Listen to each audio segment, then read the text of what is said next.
स्नेह का नाता न रहे। अधिक शब्द यहाँ बहुत सुंदर और व्यावहारिक।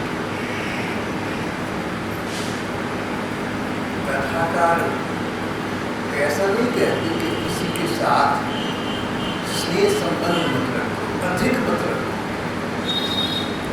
अधिक का अर्थ ये उतना स्नेह रखो जितने स्नेह की दूसरे को आवश्यकता है, और जब तक आवश्यकता है तब तक रखो।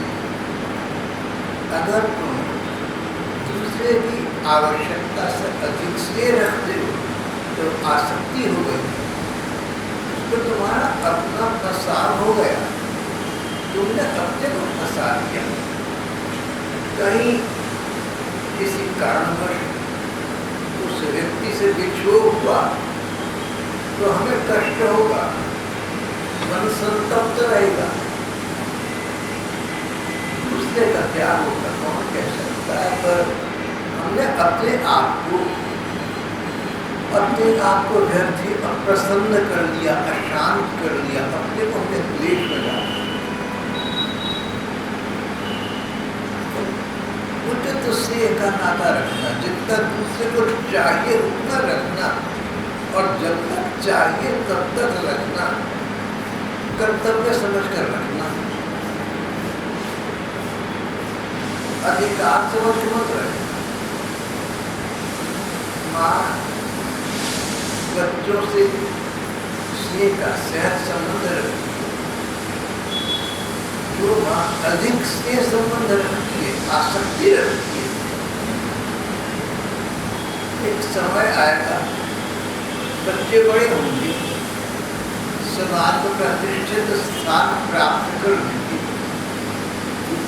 उन बच्चों को माता पिता की आवश्यकता न हो तो बच्चे कर्तव्यवश बूढ़े बुजुर्ग माता पिता का ध्यान रखना चाहिए।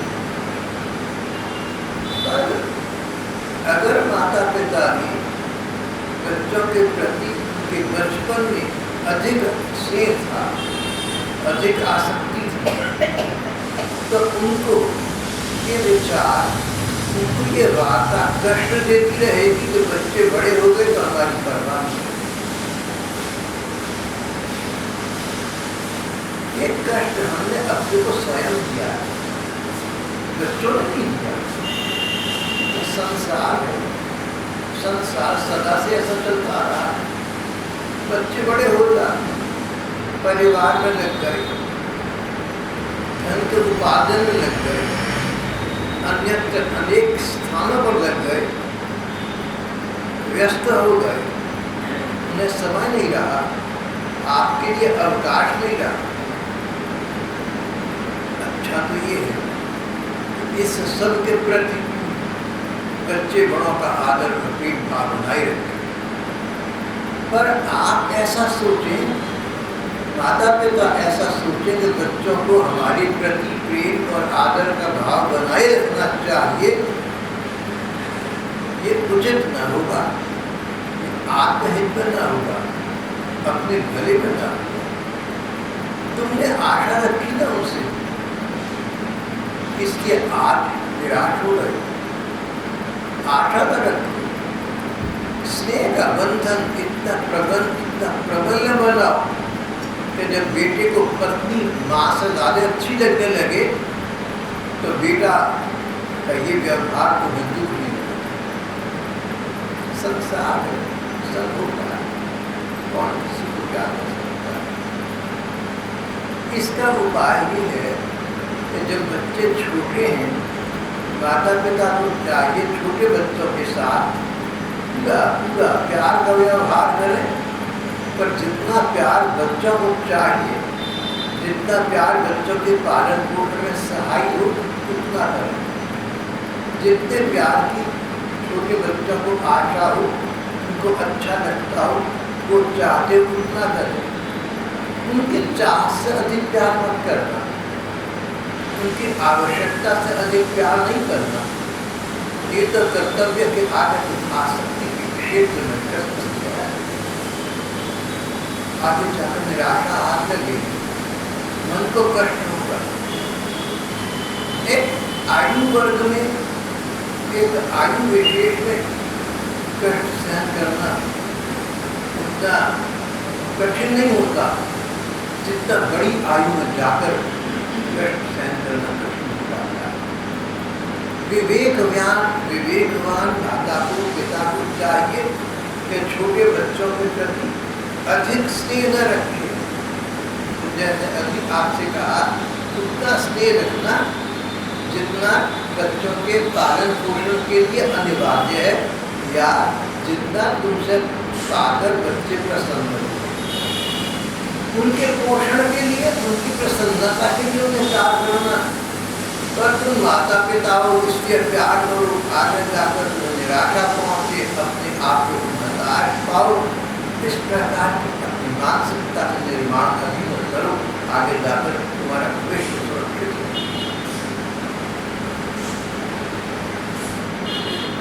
माता पिता और संतान का उदाहरण ये है, कोई भी संबंध हो, भाई बहन का, मित्र का, अन्य संबंध हो, अधिक स्नेह का संबंध मत तोड़ देना। स्नेह अधिक होगा तो बाद में जाकर उस व्यक्ति से निराशा का क्षेत्र हो जाएगा। तुम्हारी अपने मन को क्लेश होगा। क्लेशग्रस्त मन न शांत रह सकता है, न भगवान का भजन स्मरण कर सकता है।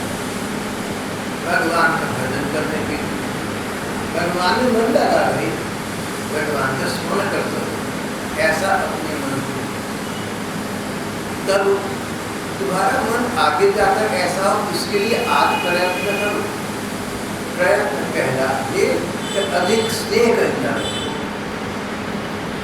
और कहीं कहीं ऐसा भी हो जाता है कि जिस व्यक्ति से हमारा अधिक स्नेह का संबंध बना, किसी कारणवश वो व्यक्ति बिछड़ गया, हमसे दूर हो गया, तो फिर हमारा मन बेचैन, फिर हमारा मन अशांत। अशांत मन से व्यक्ति कुछ कर नहीं सकता, न अपना।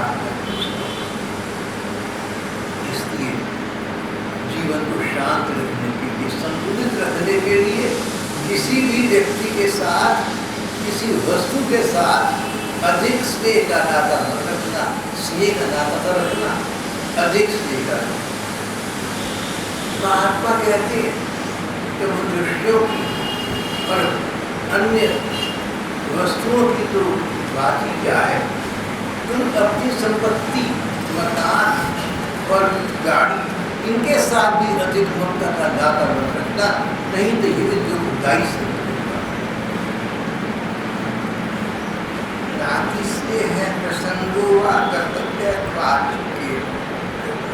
कर्तव्य तो आप ही नाती स्नेह है प्रसंगो वा कर्तव्य तो आप ही। किसी के साथ अधिक स्नेह मत रखना, किसी के साथ अधिक आसक्ति मत रखना।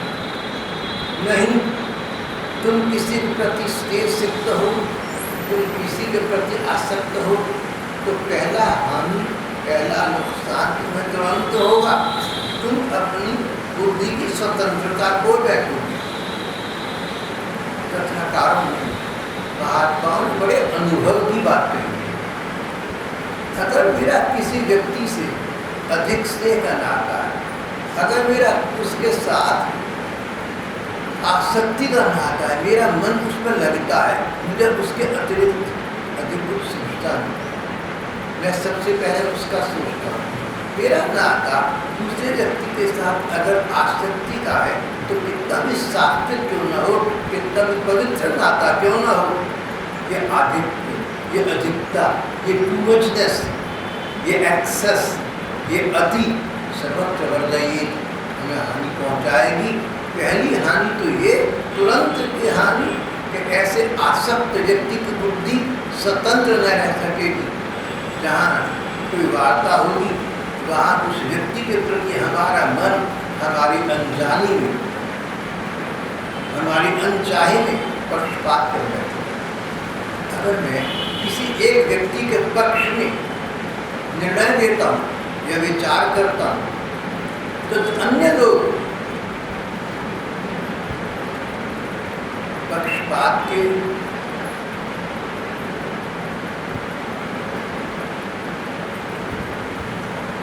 पात्र बन जाते, आहत हो जाते, शिकार बन जाते।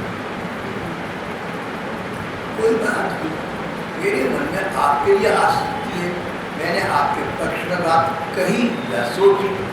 जो दूसरे लोग उतने ही सुपात्र थे वो तो वंचित हो गए बेचारे। उन परिवार में, समाज में, अपने समुदाय में न्याय न कर सकते। बुद्धि की स्वतंत्रता समाप्त हो जाए।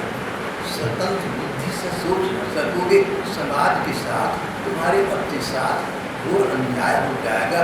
अपने आप को इससे बचा कर रखो। अपने आप को आसक्ति से और अधिक स्नेह संबंध से किसी के भी साथ क्यों न हो, अपने को समुक्त रखो। अपने शुद्ध बुद्ध स्वरूप में स्थित रहो, अपनी वास्तविकता में स्थित रहो। साधारण व्यक्ति की बात करें, उसकी तो बहुत दुर्दशा है। सामान्य व्यक्ति की तो बहुत दुर्दशा हो जाती। आसक्ति का शिकार बनकर व्यक्ति अपने आप को कष्ट पर कष्ट में डालता रहता है। यहाँ तक एक समय आता है जब ये समय ही उस व्यक्ति को संसार से विदा कर देता है, पर उसकी आसक्ति उसको नहीं छोड़ती। अंत जिसके प्रति आसक्त था उसका चिंतन बना रहेगा, और अंत समय जिसका चिंतन बना रहेगा उसके अनुरूप गतिमति प्राप्त होगी। उसने तो अपना लोक बिगाड़ लिया, अपना परलोक बिगाड़ लिया, अपने आत्म की आसक्ति की रास कभी मत करना। इस विषय में यहाँ पर अवधूत श्री दत्तात्रेय जी महाराज एक दृष्टांत कथा सुना रहे हैं।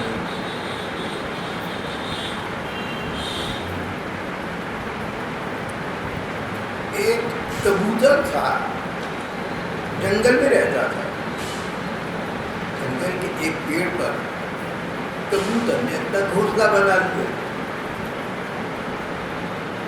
अपनी कबूतरी के साथ इस वृक्ष पर, इस घोंसले में वो कबूतर सुखपूर्वक समय बिता रहा है। कबूतर कबूतरी पारस्परिक चूचू, पारस्परिक स्नेह संबंध में प्रगाढ़ आसक्त। कई वर्ष उसी घोंसले में दोनों रहे। कबूतर के और कबूतरी के हृदय में लगातार एक दूसरे के लिए आसक्ति बढ़ती गई। वे अपने गृहस्थ धर्म में आसक्त हो गए। एक दूसरे को, एक दूसरे की दृष्टि से दृष्टि बांध रखी थी। एक दूसरे से अंग और बुद्धि से बुद्धि मिलाई हुई थी। भाग्य के दोनों एक दूसरे में खोए रहते थे, एक दूसरे में तन्मय रहते थे।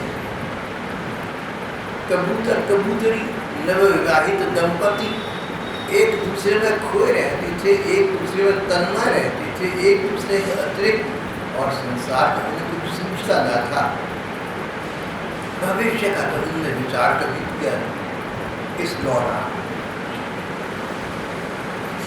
उनका एक दूसरे के प्रति अभिनिवेश, एक दूसरे के प्रति लगाव इतना बढ़ता गया कि वे निशंक होकर एक ही वृक्षावली में एक ही साथ सोते, एक साथ घूमते, एक साथ फिरते, एक साथ एक ही डाली पर बैठते, परस्पर वार्ता में संलग्न रहते, खेलते, खाते, पीते। कबूतर का कबूतरी पर बड़ा प्रेम।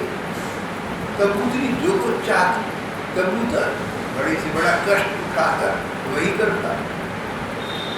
कबूतरी भी अपने उस आसक्त पति की कामनाएं पूरी करती। समय व्यतीत हुआ, उसे अपने पति के पास ही कबूतरी ने अपने पति के समीप घोंसले में अंडे दी। समय आया, अंडे फूट गए। उनमें से हाथ पांव वाले बच्चे निकल आए, नन्हे नन्हे बच्चे निकल आए। उनका एक एक अंग अत्यंत कोमल था। अब उन कबूतर कबूतरी की आंखें अपने बच्चों पर लग गई। जैसा मनुष्य का भी ये हिसाब, विवाह हुआ, नव दंपति पहले एक दूसरे में लगे रहे, जब संतान हुई तो ऐसा लगा कि जैसी हमारी संतान है संसार में, न भूतो न भविष्यति, न कभी होगी ना होगी। हमारी संतान अनूठी है, अद्भुत है, अलौकिक है, ऐसी संतान नहीं है। माया है भगवान।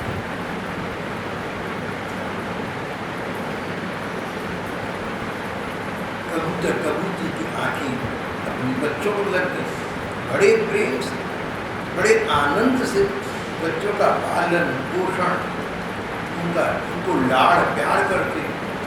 बच्चों की थोड़ी मीठी बोली, इनकी गुटरू मुँह सुन सुनकर आनंद मग्न होते। बच्चे तो सदा सर्वदा स्वभाव से ही प्रसन्न रहते हैं। जब वे बच्चे अपने कोमल पंखों से माँ बाप का स्पर्श करते, पूजते, भोली भाली चेष्टाएं करते, खुदक खुदक कर अपने माँ बाप के पास दौड़े आते, कबूतर कबूतरी आनंद मग्न हो जाते।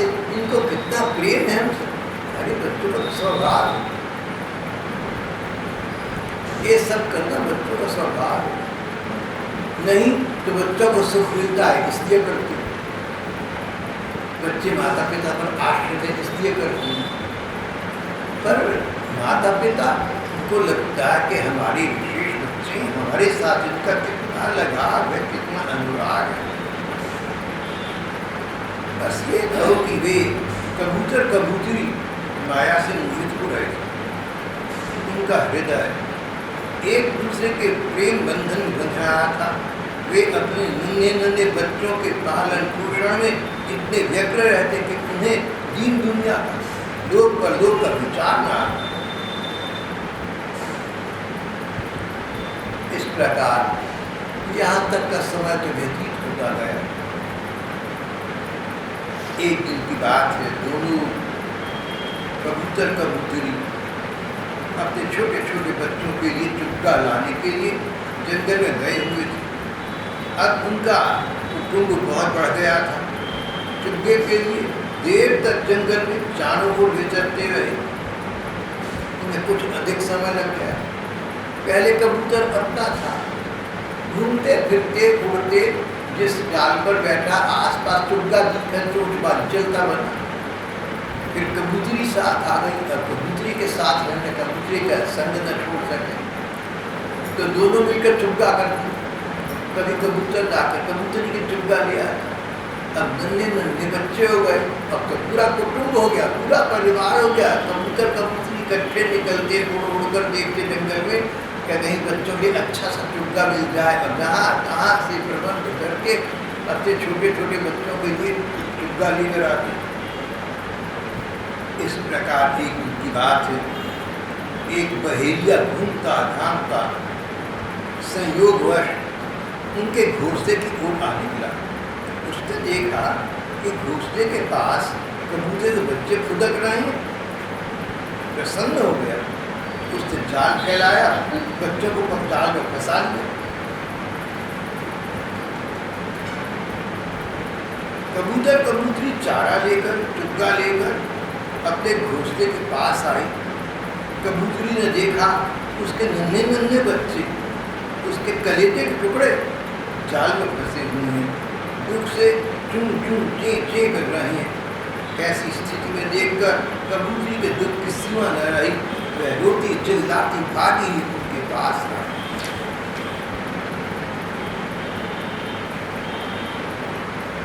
इस संसार माया लोग से बहुत आक्रांत।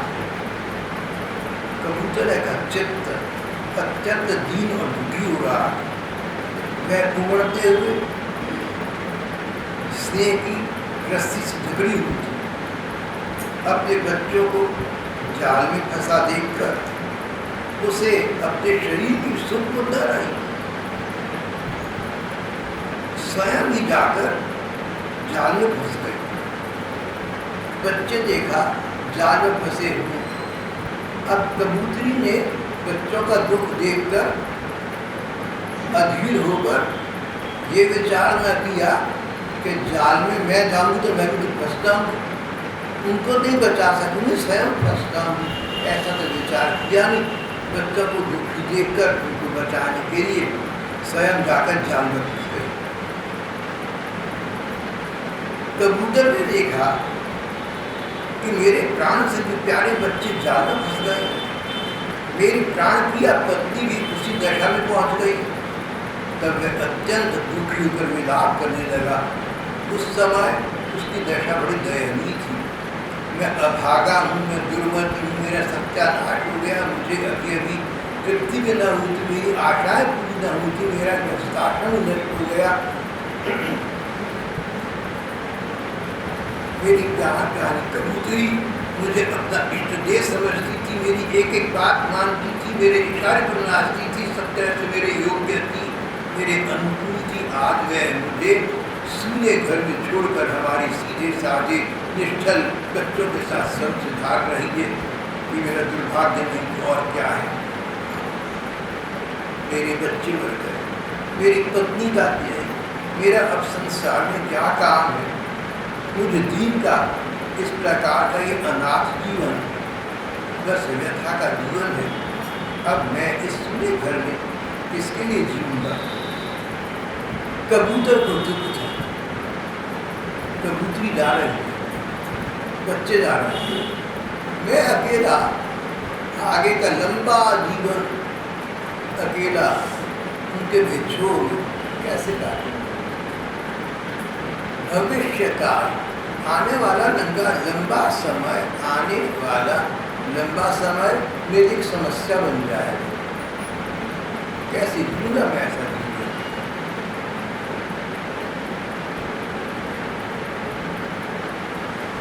कबूतर के बच्चे जाल में फंसकर तड़पड़ा रहे थे।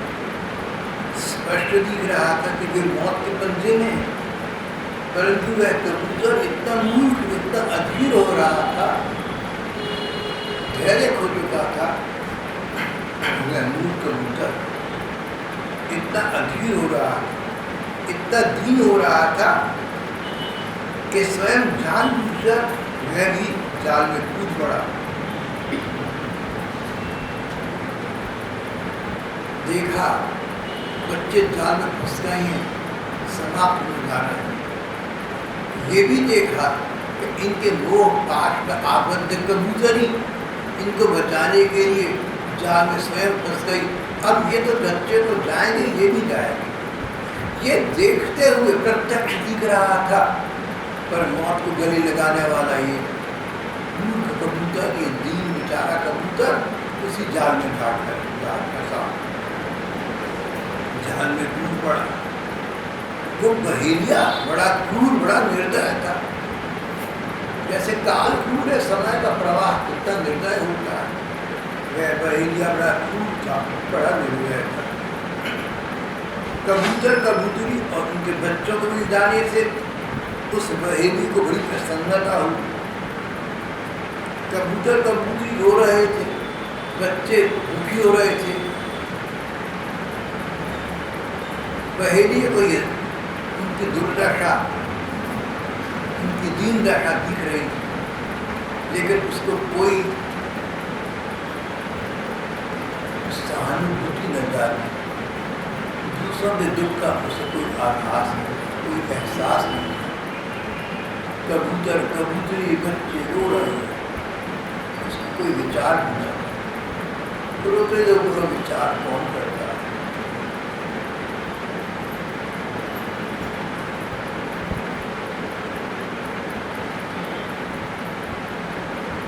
बहेलिया बड़ा निर्दय था।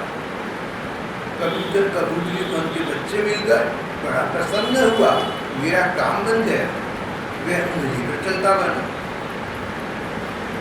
जो लोग घर गृहस्थी में लगे हैं उनमें फंसे हैं, जो लोग संसार के सुख भोगों में और आसपास के लोगों के संग साथ में सुख मानते हैं, जिन्हें आसपास वालों से आसक्ति हो गई, जो अपने परिवार के भरण पोषण में सारा जीवन बिता देते, सारी सुख खो बैठते हैं, उन्हें कभी शांति नहीं मिलती। इसी कबूतर के समान वे अपने कुटुंब के साथ कष्ट पाते रहते हैं। मानव जीवन, कथाकार कहते हैं कि ये तो कबूतर कबूतरी थे, पक्षी थे, मनुष्य नहीं थे। इनके पास मस्तिष्क नहीं था, बुद्धि नहीं थी, इनके पास संत वाणी का लाभ नहीं था, इनके पास जीवन के अनुभव का लाभ नहीं था, इनके पास अध्ययन की शक्ति नहीं थी। तो पशु थी बेचारी, पक्षी थी, अपना आत्मनाश कर रहे।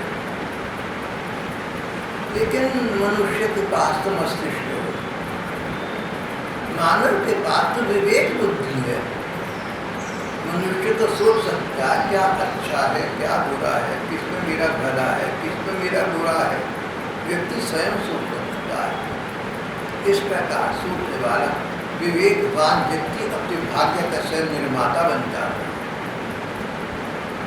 और जो विवेकहीन बड़ा हुआ, परिवार बना, उस पर आसक्त रहा, और जब शक्तियाँ क्षीण होने लगी, किसी ने साथ न दिया, और देखते देखते काल आ पहुँचा, हजरत जान वापिस कीजिए, ये स्थिति आ गई। आसक्त व्यक्ति का कोई निस्तारा नहीं, अधिक आसक्ति कहीं न रहती, अधिक मोह ममता नहीं रहती।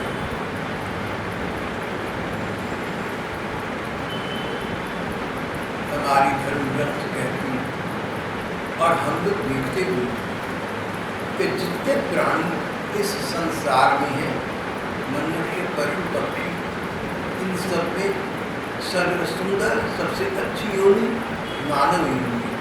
मनुष्य जीवन सर्वश्रेष्ठ। प्रमाण ये, कोई आपसे या हमसे पूछे कि भैया तुम्हें अनुमति दी जाती है कि अगले जन्म में तुम क्या बनना चाहोगे, तुम पशु बनना चाहोगे या पक्षी बनना चाहोगे, या मच्छर मक्खी बनना चाहोगे, या मनुष्य बनना चाहोगे। हम कहेंगे अगर हमारी इच्छा की बात है, हम पशु पक्षी बनना नहीं चाहेंगे, हम मनुष्य ही बनना चाहेंगे। इस प्रकार ये पता चल जाता है कि मानव जीवन, मनुष्य जीवन सर्वोत्तम। सर्वोत्तम इसलिए कि इसमें हमारा मस्तिष्क काम करता है, हमें सत्य और असत का विवेक बना रहता है, बना रह सकता है अगर हम चाहें।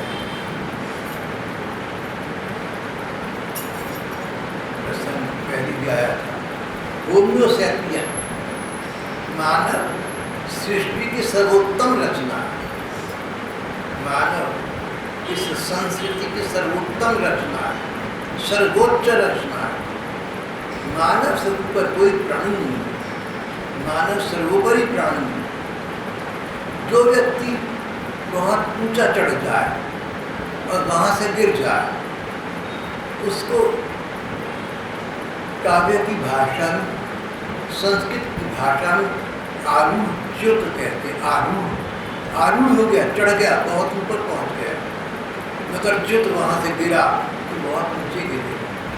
अगर एक व्यक्ति किसी पर्वत श्रृंखला के उदात्त शिखर पर पहुंच गया, किसी पहाड़ के बहुत ऊपर तक पहुंच गया, जितना ऊंचा पहुंचेगा ना, गिरने पर उतना नीचा गिरेगा, दोबारा चढ़ना उतना ही कठिन होगा।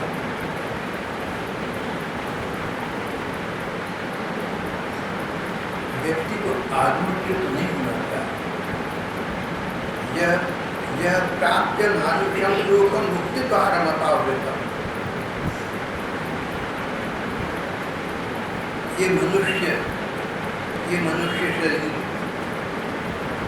मुक्ति का खुला हुआ द्वार है।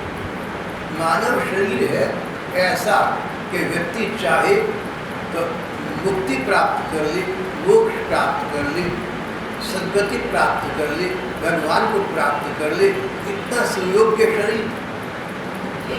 और इसको हम अपने संसार के सुख भोगों में, संसार की मोहाशक्ति में नष्ट कर दे, दुर्भाग्य नहीं तो और क्या है।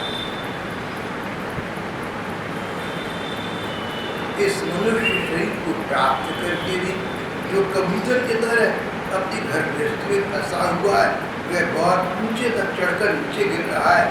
शास्त्र की भाषा में वह आरूढ़ जीव है, अपने को व्यर्थ कुछ नीचे गिरा, भाग्य ने, प्रारब्ध ने, प्रकृति ने, भगवान ने, जिसे भी कहो, उसने बहुत ऊंचा स्थान दिया था, ऊंचा स्थान दिया था, ऊंची प्राप्ति के दिया था। ऊंचा स्थान इसलिए नहीं दिया था कि नीचे गिरूं और नीचे से नीचे गिर कर दिखाऊं। मनुष्य को विवेक से काम करना चाहिए, समझ से काम करना चाहिए, संसार के अन्य प्राणियों के अनुभव से काम करना चाहिए, अपने अनुभव का लाभ उठाना चाहिए। तो सब कुछ अनुभव यही बताता है कि जो सुख, जो कष्ट मुक्ति, जो सुख प्राप्ति भगवान के भजन स्मरण में है, वो संसार में अन्यत्र कहीं प्राप्त हो नहीं सकता। जन्म प्राप्त हुआ है, इसका सदुपयोग करना, सदुपयोग करना। उसमें यहाँ पर मुख्य बाधा बताई गई शास्त्रकार ने, अपने को किसी व्यक्ति में आसक्त इतना मत करना, उसके बिना तुम रह न सको, तुम्हारा दिल लगे, उसका तुम्हारे बिना दिल लग जाएगा, तुम्हारा न लगेगा और निराकार होगा। और कहीं व्यक्ति हमसे दूर छिप गया, इतना दूर चला गया कि वापस आने वाला नहीं है, तब तो मन को और भी करते आसक्ति में अधिक दो ममता किसी मतलब, एक सीमा तक अपने को प्रतिबद्ध रखना, एक लक्ष्मण रेखा बना लो, एक लक्ष्मण रेखा बना लो, एक मर्यादा बना लो, उसके अंतर्गत रहना।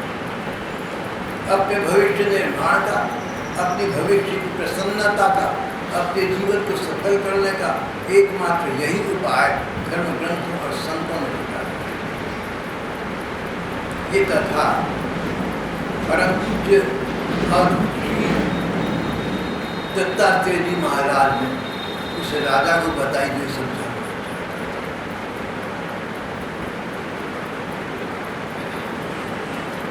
शिक्षा ग्रहण करने के लिए, अच्छी सीख लेने के लिए किसी गुरु मंत्र लेने देने की अनिवार्यता नहीं है। हम तीर्थ पर जाएंगे, किसी संत विशेष से मिलेंगे, उनके कर कमलों से माला ग्रहण करेंगे, वो हमारे कान में मंत्र देंगे, तो हम उनके शिष्य बनेंगे। गुरु शिष्य का नाता बनाने के लिए किसी प्रकार की प्राविधि की आवश्यकता नहीं, किसी वैदिक या शास्त्रिक पद्धति की आवश्यकता नहीं। दत्तात्रेय थे, उन्होंने जिससे शिक्षा प्राप्त हो सकती थी उसको अपना गुरु मान लिया, जिसको गुरु माना उसको बुद्धि बिल्कुल भी नहीं। पत्थर को गुरु बना लिया, पत्थर को क्या बुद्धि है, पर पत्थर को देखते हैं, पाषाण को देखते हैं, पर्वतों को देखते हैं, इतनी वर्षा हो, आंधी, पानी, बारिश, ओले जो जहाँ पड़े अविचलित पड़े रहते हैं। दत्तात्रेय का इसी प्रकार मुझे भी ऐसा होना चाहिए। संसार के कितने थपेड़े लगे, मुझे जैसा हूँ अपने स्वरूप स्थित रहना चाहिए। पत्थर से शिक्षा लीजिए, इसको बुद्धि नहीं है। शिक्षा लेने के लिए व्यक्ति किसी से भी ले सकता है, पर्वत पाषाण किसी को उपदेश नहीं देते, किसी को शिक्षा नहीं देते, पर लेने वाले उनसे शिक्षा लेकर अपने जीवन को, अपने पथ को प्रशस्त करते। शिक्षा लेना अपने हाथ में, शिष्य बनना अपने हाथ में, गुरु बनना अपने हाथ में नहीं। दूसरा तुम्हारी बात को न माने, कैसे गुरु बने? लेकिन शिष्य बनना अपने हाथ में है। हम किसी संत या महापुरुष की बात पर चलते हैं, उनका अनुकूलन करते हैं, हम उनके शिष्य हो ही गए।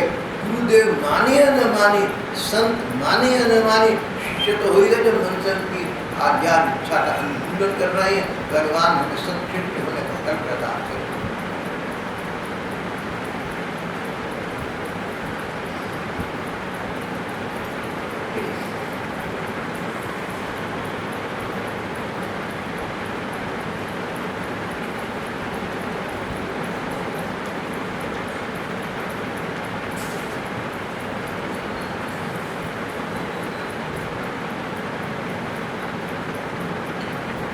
इसी प्रकार की एक और लघु कथा दत्तात्रेय जी महाराज ने सुनाई।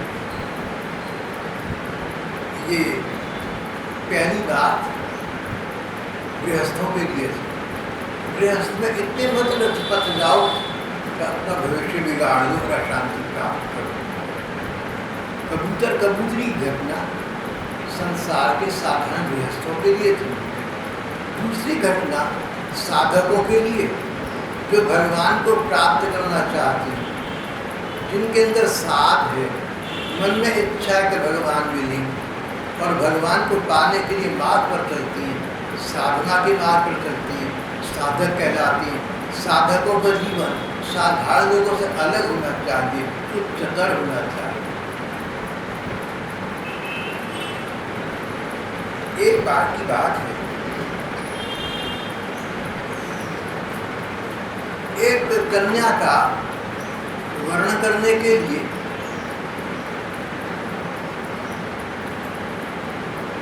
दूसरे पक्ष के लोग इनके घर आए।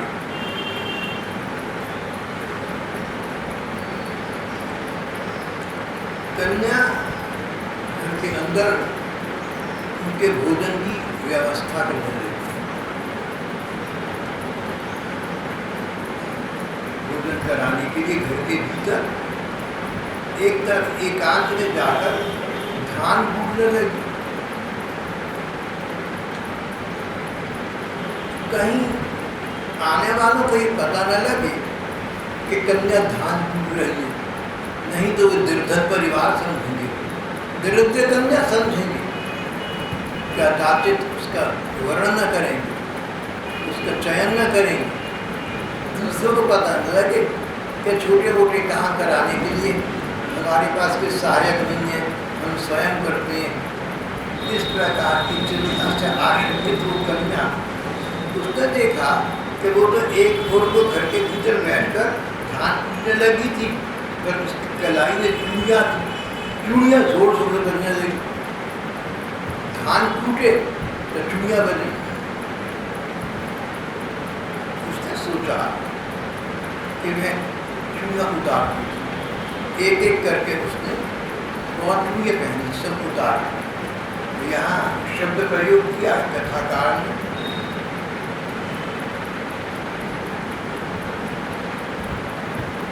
उसने चूड़ियाँ तोड़नी आरंभ कर।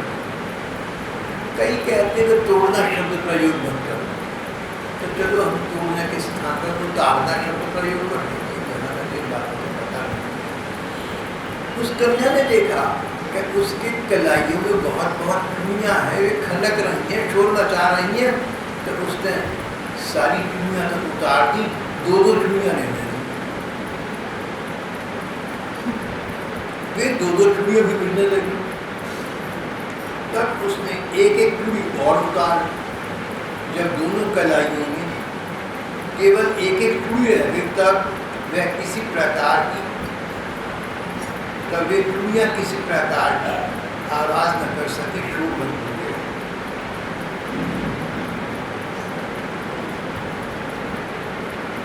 अवधूत जी कहते हैं, राजन उस समय लोगों का आचार विचार में रखने के लिए घूमता घामता मैं वहां पहुंच गया।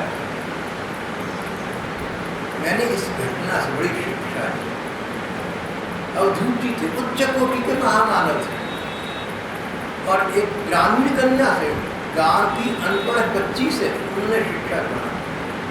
शिक्षा ग्रहण करनी हो ना तो छोटे बड़े का भेद न करना, जहाँ से अच्छी बात मिल सकती है स्वीकार कर लेना। अगर दादी को पोते से शिक्षा मिलती हो तो उसको स्वीकार करिए, उसको तो असम्मान अपमान न समझिए। जो व्यक्ति दूसरों से शिक्षा ग्रहण करने को उद्यत रहता है, वो कभी उम्र में बड़ा नहीं हुआ करता। शरीर से बड़ा तो होता जाएगा। शरीर धर्म अपने स्थान पर है। 10 बरस का बच्चा और 25 बरस का, शरीर की अवस्थाओं में अंतर आएगा। 45-50 का वो और अंतर आएगा, 75-80 का और अंतर आएगा। शरीर के अवस्थाओं में अंतर आएगा, पर उसकी मानसिक स्थिति संतुलन असंतुष्टि की बनी रहेगी। उसकी शारीरिक आयु का विकास, उसकी वर्षों का, उसकी उम्र का 1 बरस हर साल बढ़ जाना उस पर अधिक प्रभाव न डाल सकेगा। उस व्यक्ति की बात चल रही है जो शरीर के स्थान पर अपने मन को अधिक स्वस्थ रखना जानता हो। उसका उपाय है अधिग्रहण शक्ति, रिसेप्टिविटी, ग्रहणशीलता, दूसरे से गुण को ग्रहण करो। कोई ठीक बात बताए उसको स्वीकार ऊपर अपने जीवन में अपनाओ। अंग्रेजी में कहते हैं यंग बने रहो, तुम तरुण बने रहो, मानो तुम किशोर अवस्था के बने रहो। छोटे छोटे बच्चों से सीखो, अपने अधीनस्थ जनों से सीखो, जो तुमसे किसी प्रकार छोटे हैं उनसे बात सीखने में अपनी हेठी न समझो, अपना अपमान न समझो, इससे तुम्हें अपने को लाभ होगा। अवधूत जी कहते हैं कि मैंने ये शिक्षा ग्रहण की जब दुनिया बहुत थी तो बदल रही थी। मैंने शिक्षा ग्रहण की जब बहुत लोग एक साथ रहते हैं तब कलह होता है। जहाँ 4 बर्तन होंगे खटके, कहीं कहीं मतमतांतर होंगे तो कलह क्लेश होंगे। साधक के लिए तो शांत वातावरण होना चाहिए। अगर दो साधक भी इकट्ठे रहेंगे तो भी बातचीत तो होगी, आपस में वार्ता तो होगी, संलाप तो होगा। 2 आदमी साथ है तब भी बातचीत तो होती है। इसलिए उस कुमारी कन्या की चूड़ी के समान अकेला ही विचरण करना चाहिए। साधक के लिए एकांत सब होता है, एकांत में भगवत चिंतन होता है, भगवत चिंतन का क्षेत्र बना रहता है। जो भगवत चिंतन अपनी ओर से करता है उस पर भगवान का कृपा करना, उसको भगवान अपनी कृपा प्रदान करता है। भीड़ भिड़ाका गपशप बातचीत ये एक दुनिया है और एकांत की अपनी एक अलग दुनिया है। एकांतिक व्यक्ति एकांत का सदुपयोग करके सच्चिंतन द्वारा परम सत्य, परम तत्व स्वयं परमात्मा भगवान उनके आकर्षण श्री कृष्ण की प्राप्ति कर सकता है। साधक को अधिक भीड़ नहीं जुटाना चाहिए। हमारे ग्रंथ तो कहते हैं सन्यासी हो जाओ तो शिष्यों की मंडली में जुटाना, आश्रम भी बड़े बड़े मत खड़े करना। तो साधक को चाहिए कि जैसे उस कुमारी कन्या ने शिक्षा ले ली, अधिक चुनी होंगी तो बजेगी, शोर मचाएंगे, 2 होंगी तो भी परस्पर शब्द करेंगी, एक चुनी। इस प्रकार साधक को चाहिए एकांतिक जीवन यापन करिए। जो व्यक्ति एकांत में भगवान का चिंतन करता है वो सकांत हो जाता है, भगवान को प्रियतम रूप के रूप में प्राप्त कर सकता है। एकांतिक जीवन साधक के लिए सर्वोत्तम है यदि उसका वो सद प्रयोग कर सकता है। यहाँ हमारा आज का प्रसंग